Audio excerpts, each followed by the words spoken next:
you assimilate all that information to get to the point where you're ready to express your judgment about this is a buy, this is a sell, with certain position size? We use a phrase here. We say it should be obvious and compelling to all. So meaning that our hurdle rate is, so we're not interested in good ideas. Like, hey, I think if this, and this happens, we can make 15%. It's like, well, that's good.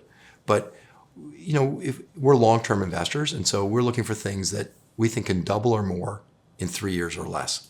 Okay, so that IRR, the internal rate of return, okay, I need more than 15%.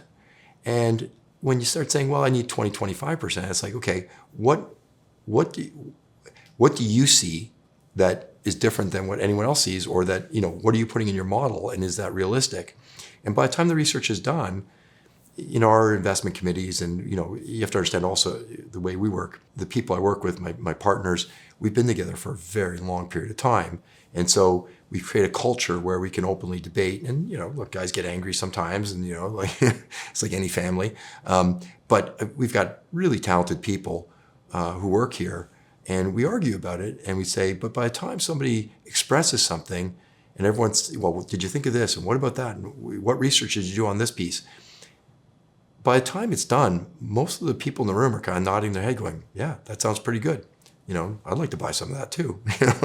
And that's usually what we come to.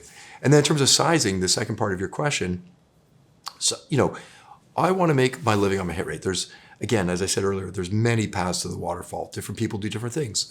Some people love having really concentrated portfolios. I'm going to own 5 stocks.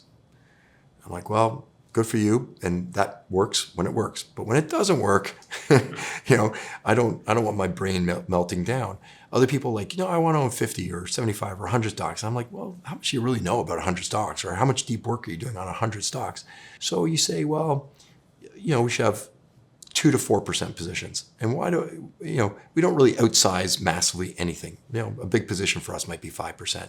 Why?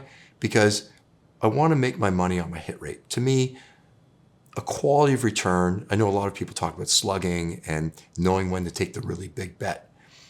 But sometimes you're wrong. And sometimes it's not that you're wrong on the fundamentals. Sometimes the stock just goes in the opposite direction. I could give you lots of examples of that, where we were right over time, but man, were we wrong in the short term. If we just get our hit rate right, things will take care of themselves. So what dictates whether something's 2, 3, 4%, or maybe in a blue moon 5%, is one, obviously the liquidity of the stock. 2, what do we think the risk reward is? Meaning, what do we think the upside is versus the downside? So the stock's at 20 and we think it can go to 40.